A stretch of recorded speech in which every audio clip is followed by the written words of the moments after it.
Magandang oras po sa lahat ng mga tagapakinig.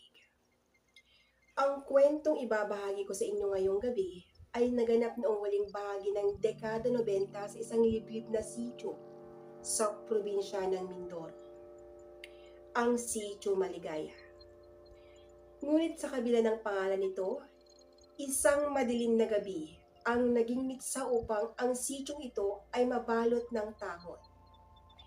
Ito ay kwento ng isang lalaking naging biktima ng kanyang sariling kalayawan. Isang lalaking nagkamaling laruin ang damdamin ng isang nilalang na hindi sana niya ginanap, ang anak ng mga gabunan. Kilala si Lando sa kanyang sityo bilang isang makisig, mayabang at kilalang babaero. Walang dalaga o kahit may bahay ang nakakaligtas sa kanyang matatamis na salita at mapang-akit na mga ngiti. Para kay Lando, ang mga babae ay parang laruan lamang. Kapag nakuha na ang gusto, madali nang itinapon at ipinagpapalit sa iba. Isang gabi, habang nagiinuman si Lando at ang kanyang mga tropa sa tapat ng isang sari-sari store, napag-usapan nila ang tungkol sa bulubunduking bahagi ng kanilang bayan, ang Bundok Balaraw. Ang bundok na ito ay kilalang pinamumugaran umuno ng mga gabunan.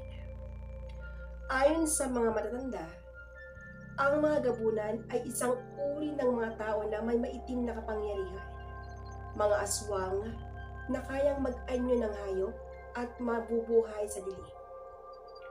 Hoy Lando, balita ko, marami raw magagandang dalaga doon sa paanan ng Bundok Bularaw. Kaya lang, balita ng mga matatanda, iba raw ang lahi ng mga tao roon, mga gabunan daw. Sus, sa panahon ngayon, naniniwala pa kayo sa aswang at gabunan? Kahit aswang pa yan, basta maganda at may kurba ang katawan, kayang-kaya kong paibigin yan sa loob lang ng 1 linggo.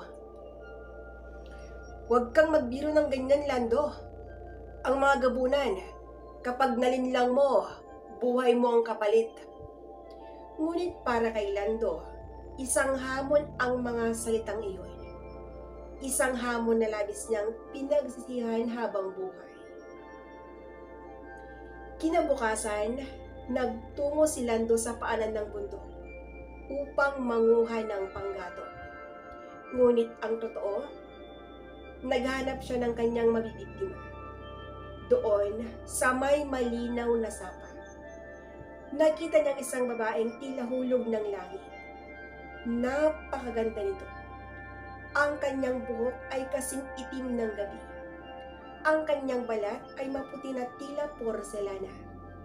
At ang kanyang mga mata ay may kakaibang kislap. Isang pula ng dapit hapon kapag naratamaan ng sikat na araw. Ang pangalan niya, Eloisa. Ginamit ni Lando ang lahat ng kanyang diskarte. Nagkunwari siyang matulungin, mabait, at maginoo. Si Eloisa naman, dahil lumaking tago sa sibilisasyon, ay madaling nakuha sa mga mabulaklak na salita ng lalaki. Araw-araw ay nagtatagpo ang dalawa sa gilid ng sapa. Sa bawat pagkikita, unti-unting nahulog ang loob ni Eloisa kay Lando. Hanggang sa isang gabi, sa ilalim ng maliwanag na buwan, ibinigay ni Eloisa ang kanyang buong sarili kay Lando. Ngunit, lingid sa kaalaman ni Lando, bago sila naghiwalay ng gabi iyon, may binigkas na mga salita si Eloisa habang nakatitig sa kanyang mga mata. Lando, ibinigay ko sa iyong aking puso at katawan. Ang lahi namin ay tapat na pagmahal. Ngunit tandaan mo, kapag ako ay iyong tinalikuran, ang buong pamilya ko ang kukuha sa iyo. Hindi iyon pinansin ni Lando. Para kay Lando, para sa kanya, Nakuha na niya ang jackpot at oras na para maglaho. 2 buwan ang lumipas, hindi na muling bumalik si Lando sa gilid ng sapa. Iniwasan na niyang paanan ng bundok at bumalik sa kanyang dating gawin na mambabae sa bayan. Akala niya ay tapos na ang lahat. Ngunit isang gabi, habang naglalakad si Lando pauwi sa kanilang bahay, nakaramdam siya ng kakaibang lamig. Ang hangin ay tila bumubulong ng kanyang pangalan. Lando, Lando. Paglingon niya sa ilalim ng puno ng santol, laking gulat niya nang makita si Eloisa. Ngunit hindi na ito ang Eloisang nakilala niya. Ang mukha nito ay maputla. Ang mga mata ay nanlilisik sa galit. At ang kanyang tiyan ay malaki na. Tila ba kabuwanan na niya kahit 2 buwan pa lamang ang nakakalipas. Lando, bakit mo ako iniwan? Narito ang iyong anak sa aking sinapupunan. Humihingi siya ng dugo ng kanyang ama. Eloisa, paano naging malaki agad ang tiyan mo? At anong pamilya? Lumayo ka sa akin. Iba ka. Hindi ka tao. Tumakbo si Lando ng napakabilis. Pumasok siya sa kanilang bahay. Nilock ang pinto at nagtago sa ilalim ng puno habang nanginginig sa sobrang takot. Rinig na rinig niya ang kalaskas ng mga kuko sa kanilang bubungan ng gabing iyon. Ilang araw ang lumipas. Dumating ang gabi ng kabilugan ng buwan. Ang buong sitio Maligaya ay nabalot ng isang kakaibang amoy. Amoy ng nabubulok na karne at malansang dugo. Ang mga aso sa paligid ay hindi lang basta kumakahoy, kundi umiiyak na tila nakakita ng mismong kamatayan.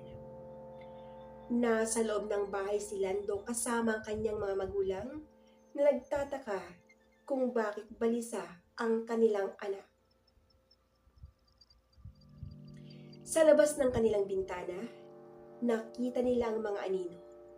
Hindi lang isa kundi 12 ng mga nilalang na may nagliliwanag na pulang mata. Ang mga ito ay pamilya ng Gabunan. Ang mga kamag-anak ni Eloisa. At sa unahan nila ay si Eloisa. Hawak ang isang sanggol na kapapanganak pa lamang. Ngunit ang sanggol ay may maratalas na ngipin at umiiyak na parang huni ng uwak. Ilabas niyo si Lando. Ang lalaking kumuha sa dangal ng aming anak at nag-iwan ng binhi ng Gabunan. Ang dugo niya ang magpapakain sa kanyang anak. Ang mga magulang ni Lando sa takot ay napaluhod at nagdasal. Ngunit walang nagawa ang mga kandila at dasal dahil ang kasalanang nagawa ni Lando ay isang sumpa na may kalakip na utang na dugo. Nawasak ang pinto ng bahay ni Lando. Pumasok ang mga naglalakihang itim na aso at mga nilalang na may pakpak. Hinila si Lando mula sa kanyang pagtatago sa ilalim ng kama. Kahit anong bulyaw, iyak, at pagmamakaawa niya, walang nakarinig sa kanya sa gitna ng kadiliman. Kinaladkad si Lando patungo sa madilim na kagubatan ng bundok Balaraw. Ang huling narinig ng mga kapitbahay ay ang kanyang umalingaw-ngaw na sigaw ng pagsisi. Kinabukasan, natagpuan si Lando sa paanan ng sapa kung saan niya unang natagpuan si Eloisa. Buhay pa siya. Ngunit wala na siya sa tamang pag-iisip. Ang kanyang balat ay tadtad ng mga kalmot ng kuko. At ang kanyang tiyan ay unti-unti ring lumalaki na tila ba siya naman ang nagdadalang tao ng isang sumpa. Mula noon, naging babala na si Lando sa lahat ng mga kabataan sa kanilang sityo. Huwag na huwag paglaruan ang puso ng mga tahimik na dalaga sa bundok. Dahil hindi mo alam kung ang iyong nililigawan ay isang ordinaryong tao o anak pala ng mga gabunan. At iyan po ang maikling kwento ni Lando. Naway kapulutan ito ng aral ng mga kalalakihan na mahilig maglaro ng apoy. Hanggang sa muling kwento, mag-ingat po kayo sa dilim. Magandang oras po sa inyong lahat.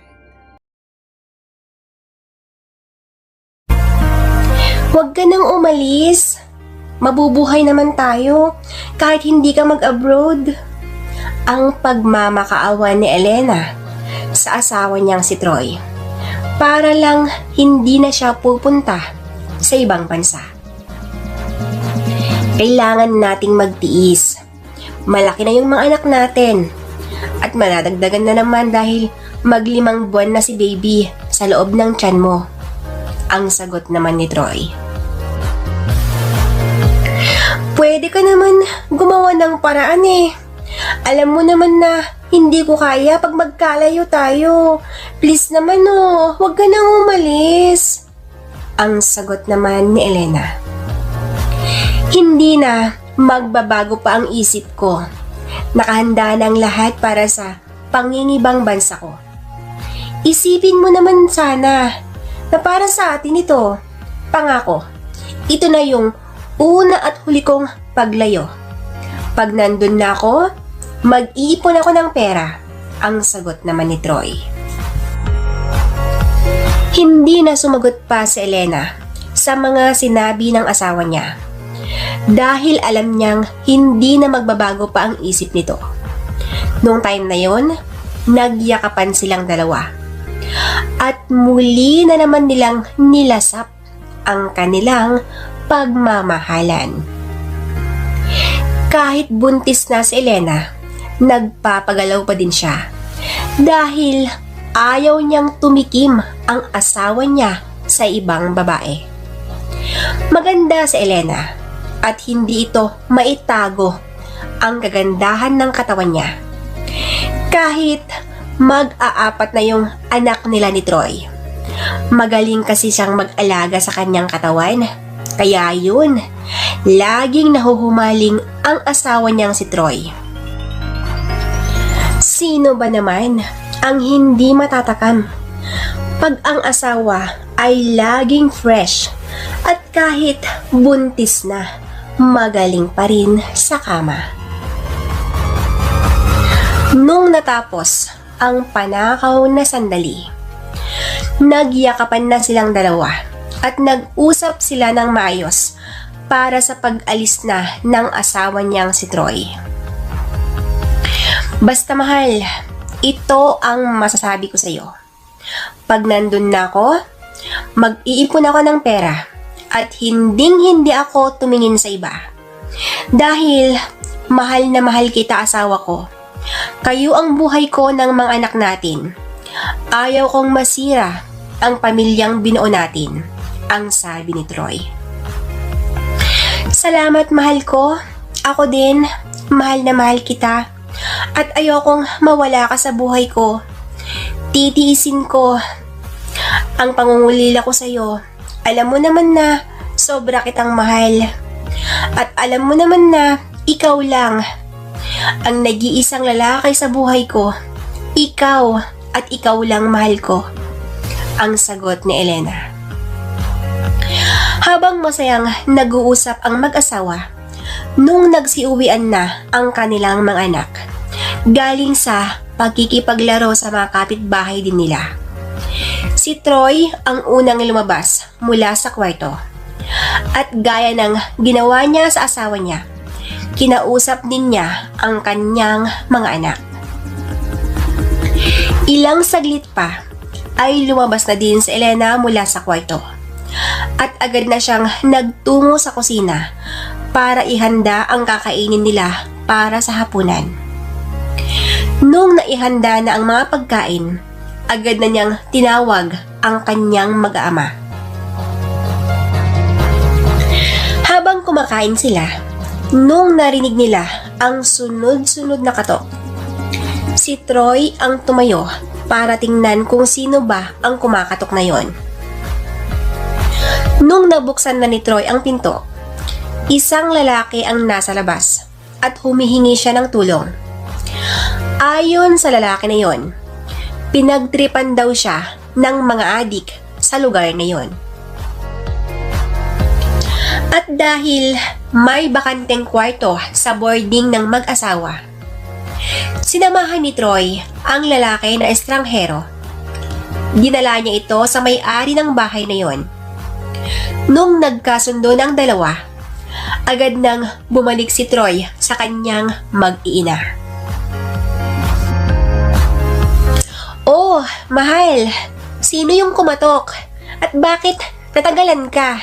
Ano ang pinag-usapan nyo?" ang tanong ni Elena.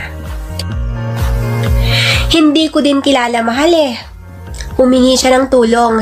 Bagong salta lang siya dito. Kaya yun, pinagtripan siya ng mga adik sa kanto. Alam mo naman dito sa lugar natin, pag bago yung mukhang makikita nila, talagang pinagtritripan nila," ang sagot ni Troy. "Ah, ganun ba, mahal? Nasaan na siya ngayon, mahal? Kung bagong salta siya, naku, tiyak na hindi pa kumakain yun. Kawawa naman, mahal," ang sagot naman ni Elena. "Nandun sa kabilang kwarto, mahal. Pumunta kami kanina kay Mang Tasyo. Sinabi kong kailangan niya ng matutuluyan. Kaya yun, ibinigay sa kanya ang bakanteng kwarto. Yung nandun sa dulo, mahal." "Oo nga eh, kawawa nga. Kung marami pang pagkain, mahal, maglagay ka sa plato at ibibigay ko sa kanya," ang sagot naman ni Troy. "Tamang-tama pala, mahal. Marami akong niluto. Sige, mahal, bilisan mo nang kumain at ihahatid mo na yung pagkain sa lalaki na yon." Nung naubos na nga ni Tony ang pagkain na nasa plato niya, agad na siyang pumunta sa kwarto ng lalaking estranghero. Nung nandun na siya sa harapan ng pinto, kumatok ito ng marahan at pagkalipas ng ilang minuto, bumukas ang pinto. "O pre, pagkain mo. Marami yung pagkain na niluto ni Mrs. Kaya heto, dinalhan kita," ang sabi ni Tony. "Naku pare, nag-abala pa kayo.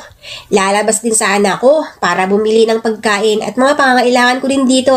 Salamat pre, halika, pasok ka pala," ang sagot naman ng lalaking estranghero. Pumasok na nga si Tony sa kwarto ng estranghero na yon para makilala pa niya ng husto. At sa kanilang pag-uusap, nalaman niya ang pangalan nito. Siya si Dave at isa siyang seaman.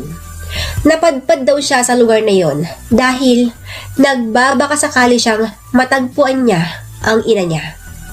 Lumaki daw ito sa piling ng kanyang mga tiyuhin. Kaya yun, sa kagustuhan niyang malaman kung sino ba ang tunay niyang ina, nung sinabi ng tiyuhin niya ang lugar ng posibleng mahanap niyang ina niya, agad na siyang napasugod sa sinabi ng tiyuhin niyang lugar. Habang nag-uusap ang dalawa, nung tumunog ang cellphone ni Tony. Nung tiningnan niya ito, message ni Elena na asawa niya ang natanggap nito. "Mahal, bakit ba ang tagal mo? Bumalik ka na nga dito? Baka mamaya, ano pa ang gawin sa'yo ng lalaki na yan?" ang sabi ni Elena sa text. Nung nabasa yun ni Tony, hindi na ito nag-text back. Nakangiti na lang ito habang binubulsa niya ang cellphone niya.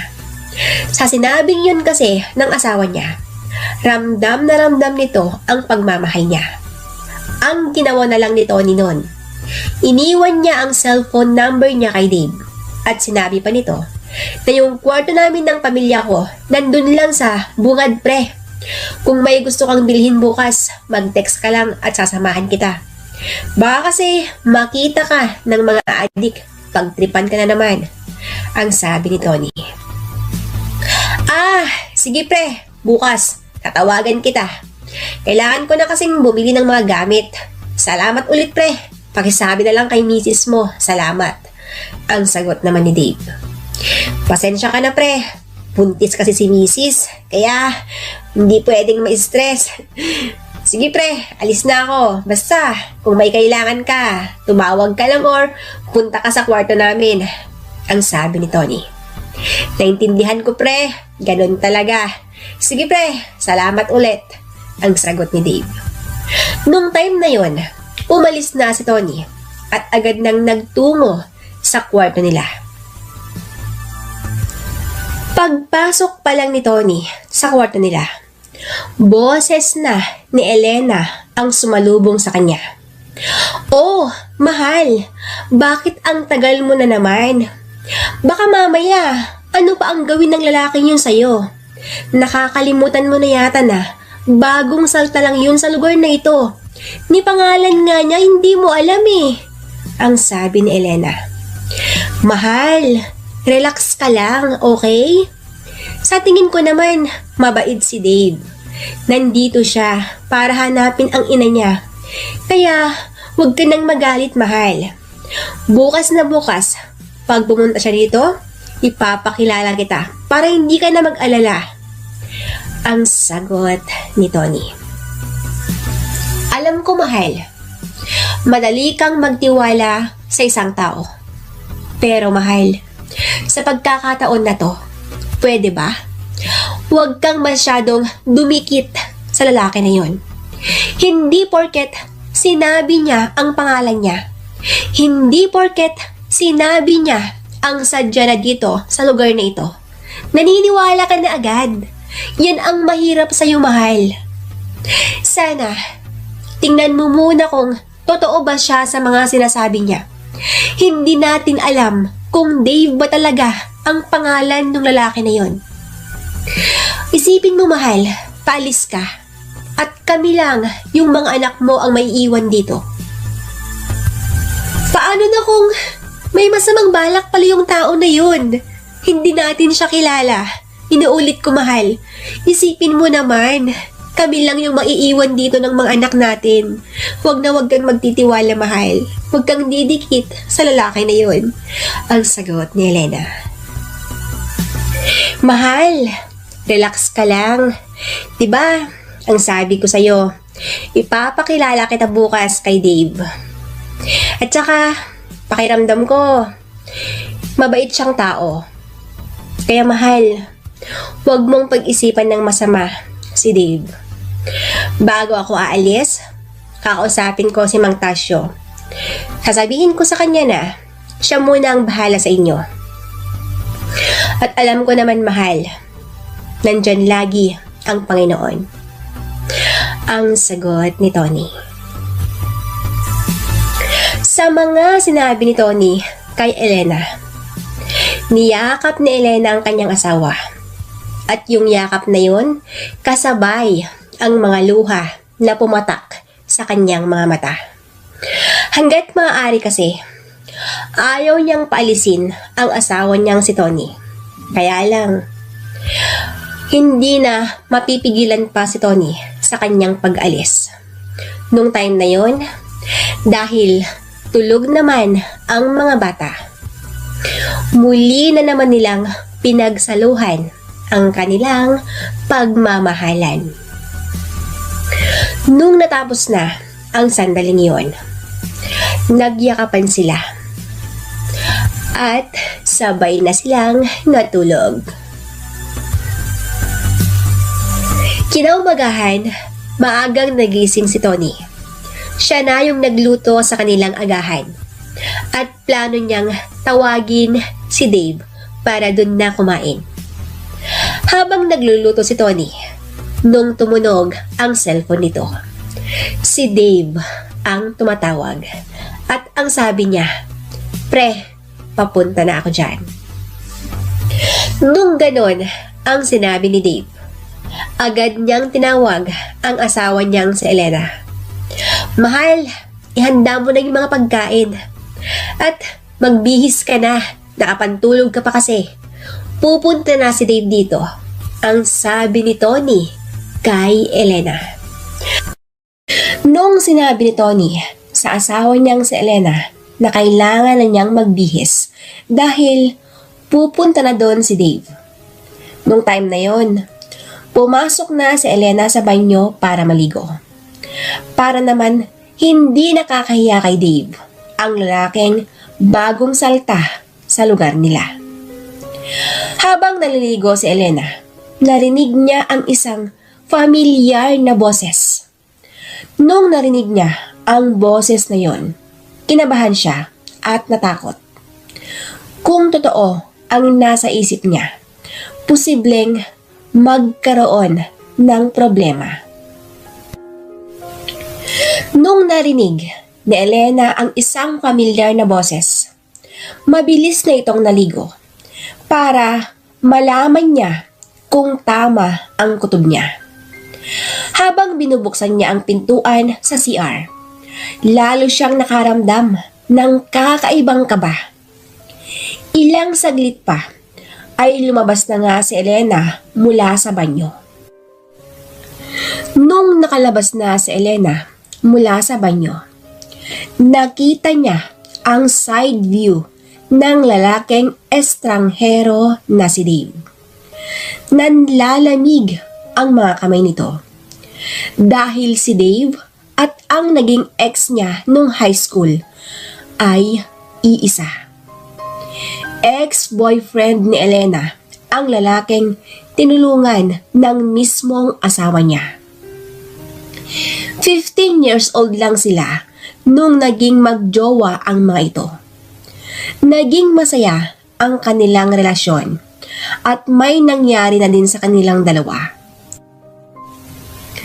Naghiwalay sila noon dahil nagkaroon sila ng problema sa tiyuhin ni Dave. Halos mabaliw na si Elena nung pinilit nilang paghiwalayin. Dahil sa sobrang kalungkutan ni Elena, hindi na siya nakapag-focus sa pag-aaral. Hanggang sa nakilala niya ang naging asawa niya na si Tony. Nung naayos na ni Elena ang sarili niya, dahan-dahan na siyang lumapit at umupo sa tabi ni Tony. Nagulat at nanlaki ang mga mata ni Dave nung nakita niya ang asawa ng taong tumulong sa kanya. Pero bago pa mahalata ni Tony na magkakilala sila, kinagat ni Elena ang labi nito at yun ang palatandaan na huwag magpahalatang magkakilala nga sila. Nung time na yun, walang kaalam-alam si Tony na ang lalaking tinulungan at kaharap niya ay siya, yung lalaking nakauna sa asawa niya. Para hindi makahalata si Tony na magkakilala ang dalawa, pasimple lang ang mga galaw ni Dave at Elena. Nung natapos na silang kumain, pumunta si Tony sa banyo at naiwan si Dave at Elena sa kusina. Elena, ang liit ng mundo para sa atin. Biruin mo yun. Hindi ko inaasahan ito. Hindi ko lubos maiisip na asawa mo pala yung taong tumulong sa akin. Ang sabi ni Tito, nandito daw yung ina ko. Ang hindi ko inaasahan, Elena, nandito ka din pala. Kumusta ka na?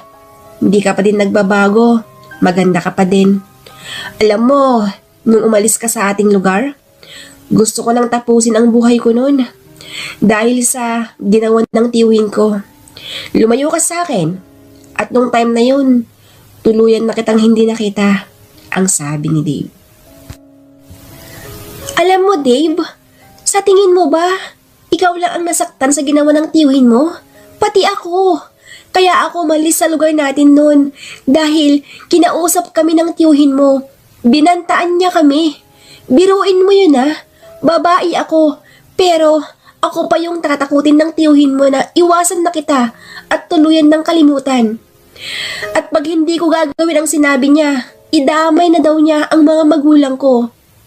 Nung ganun ang sinabi ng tiyuhin mo, agad na akong pumunta sa lugar na ito. At dahil hindi na ako nakapag-focus sa aking pag-aaral noon, natuto na akong magbisyo hanggang sa nakilala ko ang asawa ko. Ang sabi ni Elena. Marami pa sanang gustong sabihin ni Elena nung time na yon kay Dave. Kaya lang, narinig nila ang boses ni Tony sa sala. At ang sabi nito, "Mahal, pwede ba kaming uminom?" Ang tanong ni Tony. "Bakit kayo iinom?" Ang sagot naman ni Elena.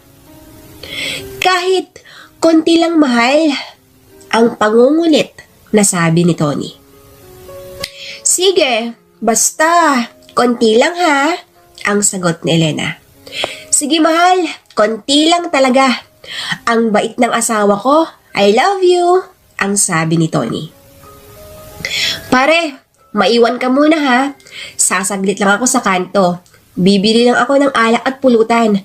Ang sabi ni Tony kay Dave. "Sige lang pre, hintayin na kita rito." Ang sagot ni Dave. Nung nakalis na nga si Tony, ipinagpatuloy ni na Dave at Elena ang kanilang pag-uusap. Nung time na yun, wala na yung mga anak ni Elena. Pagkatapos kasi nilang kumain, agad na silang lumabas ng bahay at nakipaglaro sila sa kanilang mga kapitbahay. Nakatayo noon si Elena at si Dave naman nakaupo. Tumayo si Dave at pumunta sa harapan ni Elena. Hinawakan niya ang mga kamay nito. Sabay sabing, "Mahal pa rin kita, Elena. Kahit na may asawa ka na, mahal pa rin kita. Kung papayag ka lang sa gusto ko, magiging masaya tayo, Elena. Ituloy natin ang naudlot na sandali. Ituloy natin ang naputol na pag-iibigan natin nun. Ngayon na may trabaho na ako, hindi na makikialam ang tiyuhin ko. Elena, hayaan mong punuan ko ang mga pagkukulang ko sa'yo. Hayaan mong iparamdam ko ang pagmamahal ko sa'yo. Alam mo naman na ikaw lang ang mahal ko. Kaya, heto ako ngayon. Hanggang ngayon, single pa rin ako." Ang sabi ni Dave. Nung hinawakan ni Dave ang kamay ni Elena, hinablot niya ito at sabay sabing, "Pwede ba, Dave? Hayaan mo na kami. Masaya na kami. Masaya na ako sa piling ng asawa ko ngayon.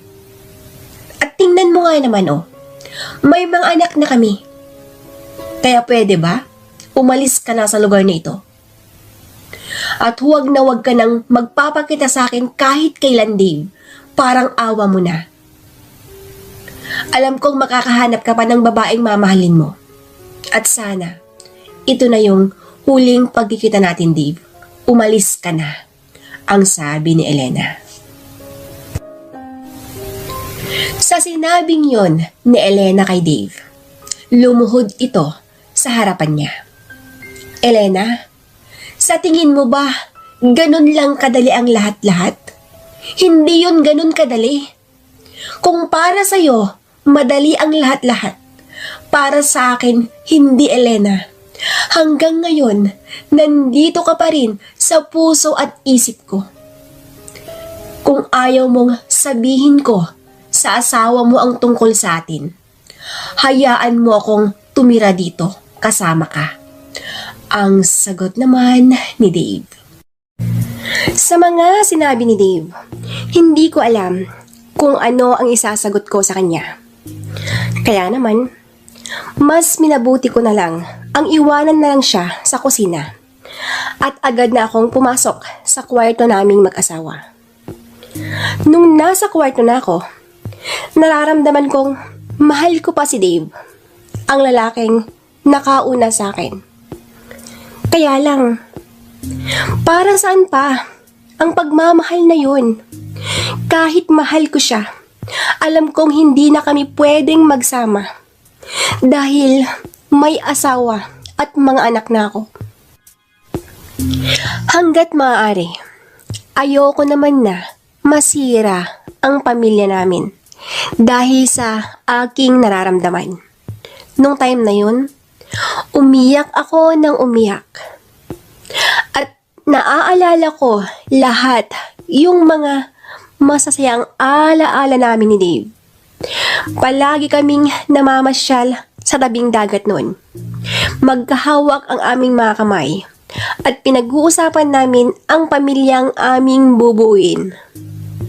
Pero, ang lahat ng mga plano namin ay biglang naglaho dahil sa hindi namin inaasahan na makialam ang tiyuhin nito. Mahal ko si Dave. Mahal na mahal. Kaya ko siyang ipaglaban. Kaya kong ipaglaban ang pagmamahal ko sa kanya. Kaya lang, nung sinabi ng tiyuhin niyang idadamay niya ang pamilya ko, dun ko na siya pinakawalan at tuluyan ko na siyang iniwan. Iniwan ko siya sa lugar na kung saan dun namin binuo ang aming mga pangarap. Nung iniwan ko si Dave, napadpad ako sa lugar ng naging asawa kong si Tony.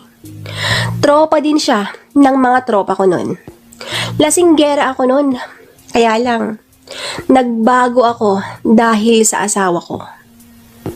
Kinausap niya ako ng maayos nun. At ipinaunawa ang mga bagay na hindi ko noon naunawaan pa dahil bata pa ako nung time na yun. Nung nakapalagayan ko na ng loob si Tony, pagkaraan ng ilang buwan, niligawan niya ako at hindi nagtagal, nagpasya na kaming magsama na lang. Kahit hindi kami kasal noon, okay lang. Nararamdaman kong mahal na mahal niya ako at ganun din ako sa kanya. Mahal na mahal ko rin ang asawa kong si Tony. Habang iniisip ko ang nakaraan na nangyari sa buhay ko, nung narinig ko ang boses ng asawa ko, hinahanap niya ako at ang sabi niya, may binili daw siyang pagkain para sa akin. Nung narinig ko ang boses ng asawa ko, agad akong lumabas mula sa kwarto. Dahil alam kong binili niya ang paborito kong pagkain.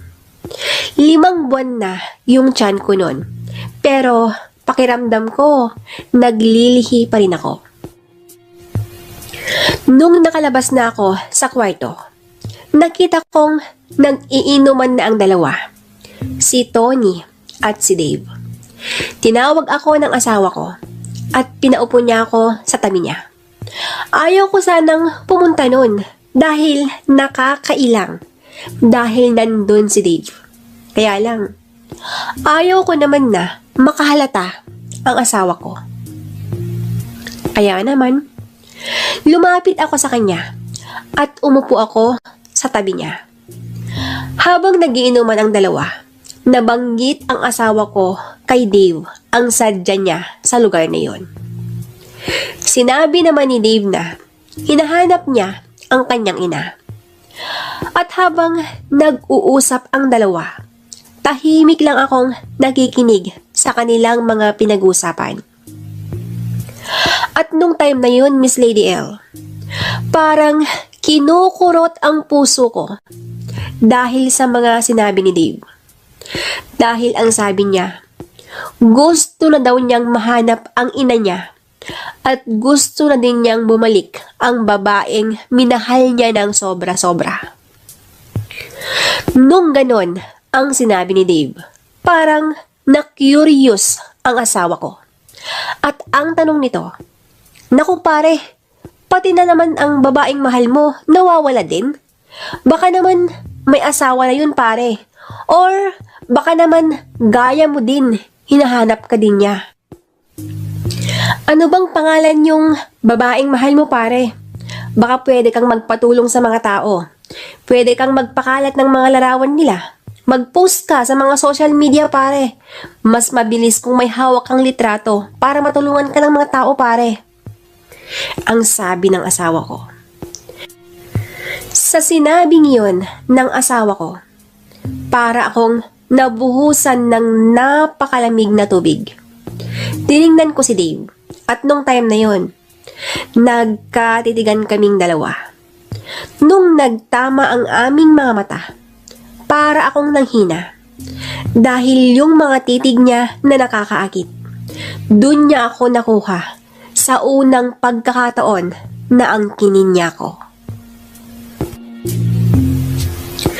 Nung time na tinitigan ko si Dave, parang alam na niya ang ibig sabihin ng aking titig na yon. Agad niyang iniba ang kanilang usapan at napunta sa asawa ko ang topic nilang dalawa. Nung time na yon, nagtanong si Dave kung ano ang trabaho ng asawa ko. At ang sagot naman ng asawa ko, hinihintay na lang niya ang flight niya dahil mangingibang bansa siya. Nung ganon ang sinabi ng asawa ko kay Dave, tiningnan niya ako at ang sabi ni Dave, "Naku pare, paano na lang yung mag-iina mo kung iiwan mo na sila? Paano si Elena? Buntis pa naman siya oh. Hindi ka ba nag-aalala para sa kanya?" Ang sabi ni Dave. Alam mo pare, kahit labag sa kalooban ko yung pag-alis ko, wala akong magagawa kundi magtiis kaming lahat. Tiisin namin yung malayo kami sa isa't isa. Dahil gusto kong makaipon para sa pamilya ko. Tingnan mo nga naman pare oh, mag-aapat na yung anak namin. Kaya hindi pwedeng dito na lang ako. Kailangan kong maghanap ng mas magandang trabaho. At yun na nga, yung inaalok nila sa ibang bansa, hindi ko na yun pinalampas. Alam mo pare, yung kinikita ko dito, kulang na kulang. Kaya ang sabi ko kay Elena, ito na yung una at huli kong pag-alis. Pag nasa abroad na ako, mag-iipon ako ng pera para hindi na ako babalik doon. Ang sabi ni Dave. Tama ang mga sinabi mo pare. Sa tingin ko, ito na yung tamang panahon para maibalik ko ang tulong na ibinigay mo sa akin. Ikaw ang dahilan kung bakit ako may matitirhan ngayon. Kaya pare, kung aalis ka, huwag kang mag-alala. Ako muna ang bahala sa pamilya mo. Ako muna yung mag-aalaga sa kanila. Huwag ka nang tumanggi pare. Ito na yung tamang pagkakataon, inuulit ko, para maibalik ko din ang tulong na ibinigay mo sa akin. Ang sagot naman ni Dave. Habang nag-uusap sina Tony at Dave, naririnig ko ang kanilang mga pinag-uusapan. Nung una, nakikinig lang ako. Pero, nung narinig ko ang huling sinabi ni Dave sa asawa ko, doon na ako nakisali sa usapan nila. Dave, huwag mo kaming intindihin. Kaya kong alagaan ang mga anak namin. Huwag mong akuin ang responsibilidad ng asawa ko sa amin. May kailangan kang gawin. Bakit hindi yun ang gawin mo? Hanapin mo ang nanay mo. Di ba, Dave, yan ang dahilan kung bakit ka nandito? Hindi ka naman pumunta dito para akuin ang responsibilidad ng asawa ko. Ang sabi ko kay Dave. Nung ganon ang sinabi ko kay Dave, naramdaman ko ang paa niyang sumagi sa aking binti sa ilalim ng lamesa. Doon ko na lang naalala ang mga sinabi niya nung nag-usap kami. Na ang sabi niya, hayaan ko lang siya na dito muna tumira. At kung tatanggi ako, sasabihin na niya ang nakaraan namin sa asawa ko. Nung naramdaman ko ang paa ni Dave sa aking binti, alam ko na ang ibig niyang sabihin.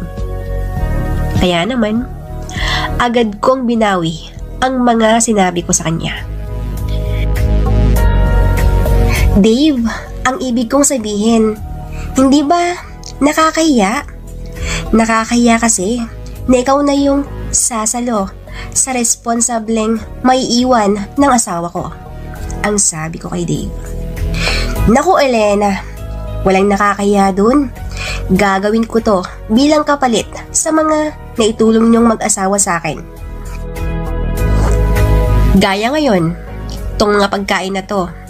Kung wala kayo, siguro hindi ko na alam kung makakahanap pa ako ng kagaya niyong mag-asawa. Sobrang bait niyo kasi. Huwag na kayong tumanggi. Pare, Elena, gagawin ko to para makabayad na ako sa mga kabutihan nyo. Gusto kong mabayaran yung mga kabaitan nyo sa akin. Ang sagot ni Dave. Pare, teka, parang nakakahiya naman yata. Baka mamaya, nakakaabala na ang pamilya ko sa'yo pare. Paano na lang yung paghahanap mo sa mga mahal mo sa buhay? Yung nanay at yung babaeng mahal mo pare. Alam mo pare, huwag na lang. Kakausapin ko na lang si Mang Tasyo. Siya muna ang bahala sa aking pamilya. Ang sagot naman ni Tony. Pare, please, hayaan nyo naman akong makabayad. Ayaw ko naman na hindi man lang ako makabayad sa mga ginagawa nyo. Pare, Elena, please lang naman oh. Miss Lady L, nung time na yun, pumayag na din ang asawa ko sa mga sinabi ni Dave. At pagkalipas ng isang linggo, nakalis na nga ang asawa kong si Tony. Gaya ng napag-usapan namin, si Dave muna ang aako sa responsibilidad ng asawa ko. At ganun nga ang nangyari. Labas-pasok na siya sa aming kwarto. At nung malapit na akong maanak, kinausap ni Dave si Mang Tasyo at sinabi niyang maglalagay siya ng maliit na kwarto sa amin. Maluwang kasi ang kwartong nakuha namin. Kung tutuusin, ay parang bahay na ito.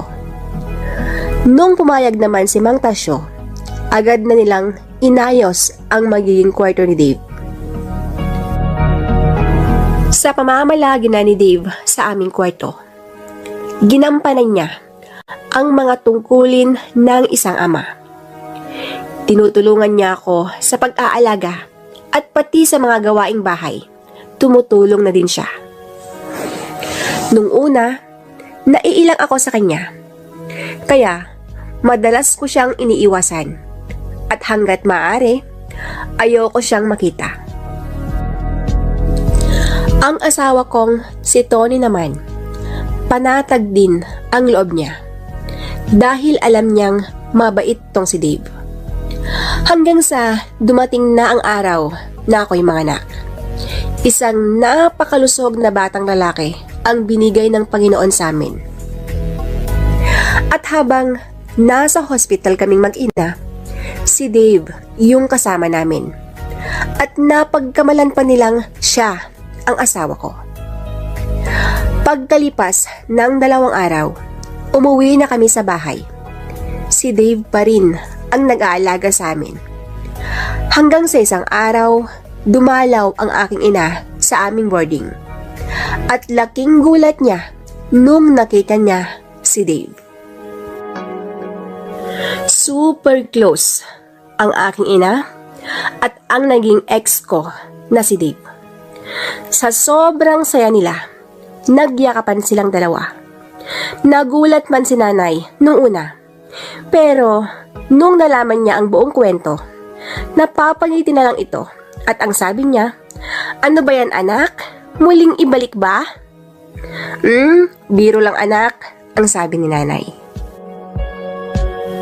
"Nay, hindi magandang biro yan. Baka mamaya marinig kayo ni Dave. Alam ko, Nay, gustong gusto niyo si Dave. Para sa akin. Noon. Pero, iba na ngayon, Nay. May asawa at mga anak na ako. Hindi na magandang biro yan. Ano na lang ang sasabihin ng mga anak ko pag marinig nila yan, Nay? Alam niyo naman na may isip na yung panganay. Baka mamaya, magsumbong sa asawa ko yon, ang sabi ko kay nanay. Anak, pasensya ka na. Nakakalungkot lang kasi. Talagang gustong gusto namin si Dave para sa'yo. Kaya lang, hindi naman natin inaasahan yung problemang dumating dahil sa tiyuhin nito. Kung maibabalik lang sana ang panahon, anak, ang malungkot na sabi ni nanay. Nay, move on na po kayo. Ano ba yan? Parang kayo tong naging GF ni Dave na hindi makamove on eh. Matagal na panahon na yun. Kalimutan na natin ang lahat-lahat. Harapin natin yung ngayon. Yung ngayon na may asawa at mga anak na ako. Tingnan nyo nga naman si Dave, oh. Malayo na ang kanyang narating sa buhay.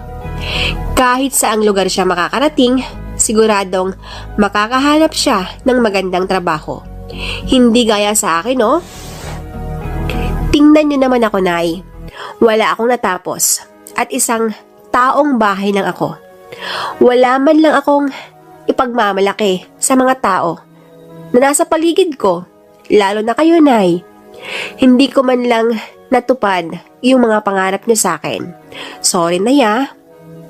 Sobrang nasaktan lang ako nung pinilit nilang maghiwalay kami ni Dave. Ang sabi ko kay nanay. Anak, hayaan mo na. Di bale, mukhang magkakaroon naman kayo ng isang pagkakataon para magsamang muli ni Dave. Totoo yata ang kasabihan, anak. Ang taong lumayo man sa'yo, babalik at babalik kung talagang para sa'yo ito. Lalo na ngayon, wala ang asawa mo. Hindi natin alam, baka mamaya makahanap din ng babae yung asawa mo doon. Lalaki yun, anak. Alam naman natin ang isang lalaki. May pangangailangan yan. Ang sabi ni nanay. Nay naman, huwag naman kayong magsalita ng ganyan. Alam kong hindi yun magagawa ni Tony. Nangako siya sa akin na hindi siya maghahanap ng ibang babae sa abroad. Ang sabi niya, ako lang yung babaeng mamahalin niya. Ang sabi ko kay nanay. Habang nag-uusap kami ng aking ina, hindi ko namamalayan na pumatak na ang luha sa aking mga mata.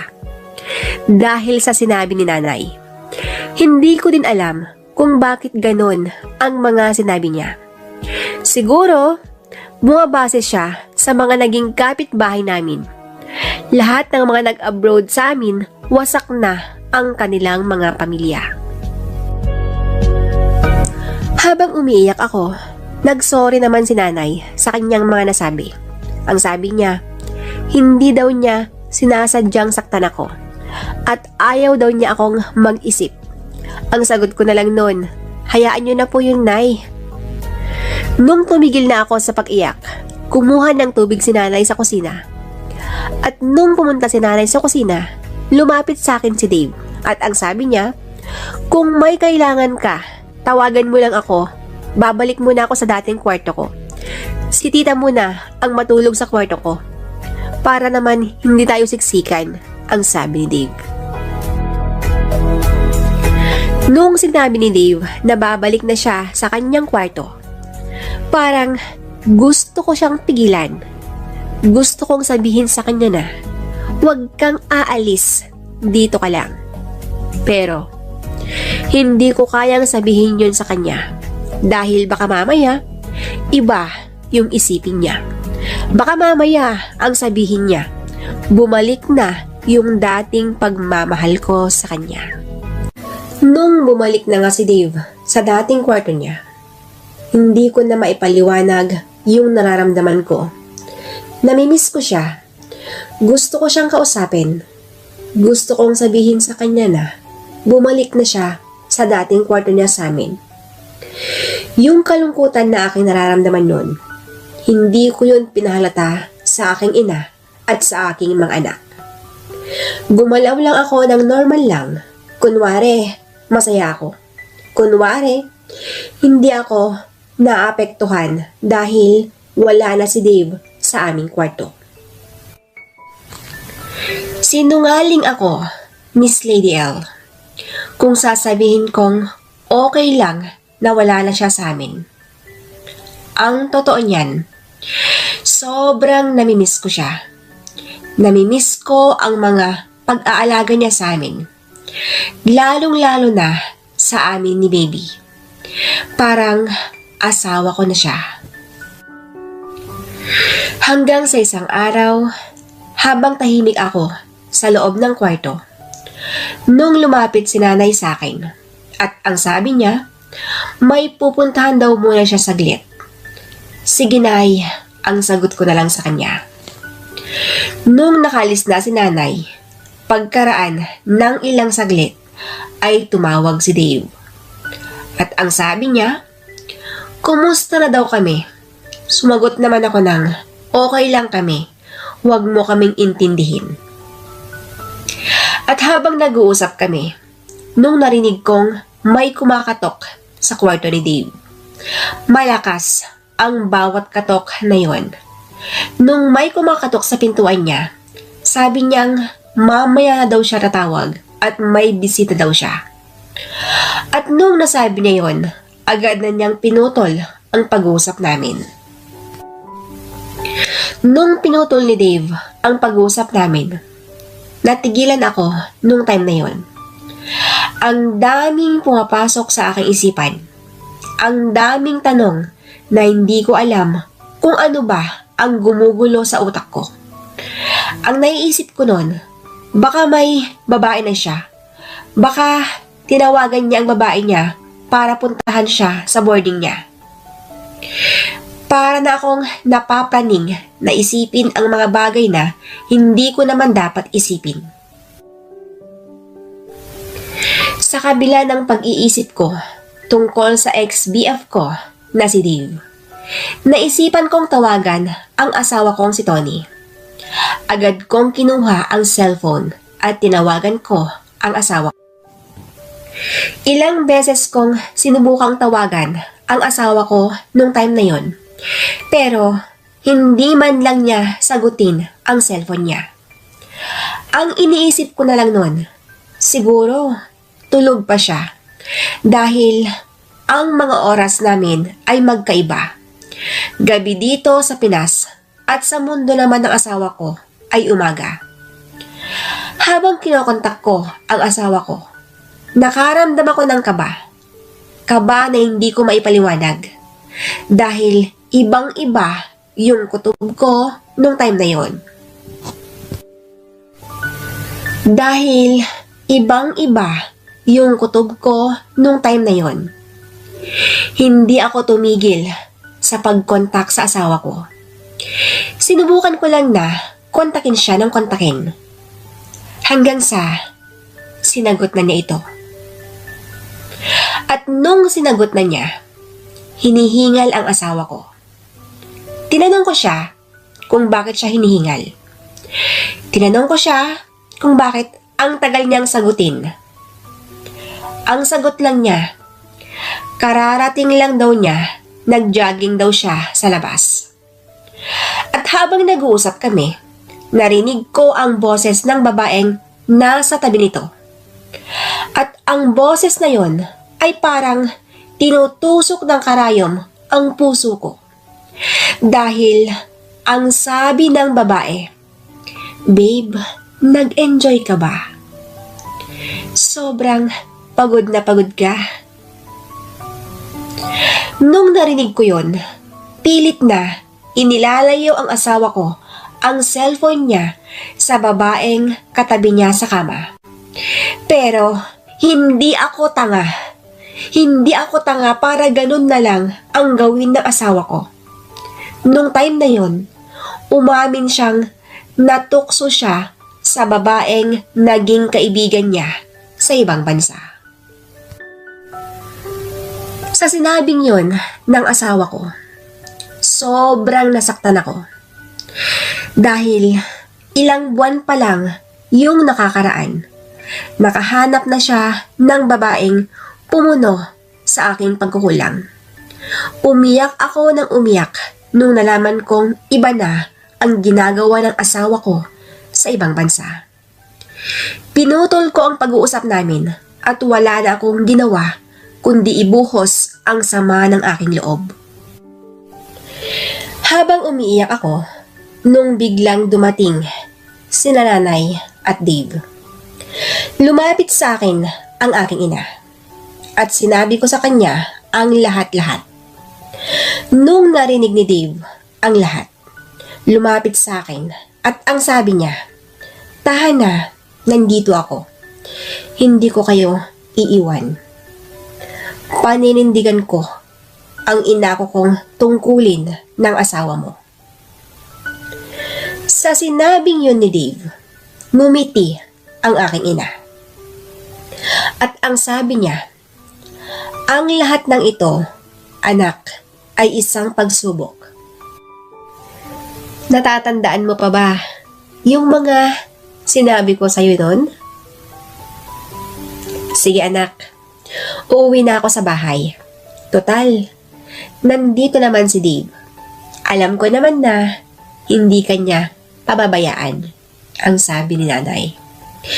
Pero Nay, iba pa rin pag ikaw yung nandito, ang sagot ko naman sa kanya. Elena, huwag kang mag-alala. Ako nang bahala sa inyong mag-iina, ang sabi ni Dave. Nung time na yon, hindi na nagpapigil pa si Nanay. Agad na siyang umalis at si Dave na ang nakasama naming nung araw na yon. Mula nung nalaman kong may babae na ang asawa ko, parang wala na ako sa aking sarili. Lagi na akong nakatulala dahil lahat ng mga plano namin ng asawa kong si Tony ay biglang naglaho. Dahil hindi man lang niya napigilan yung sarili niyang matukso sa ibang babae.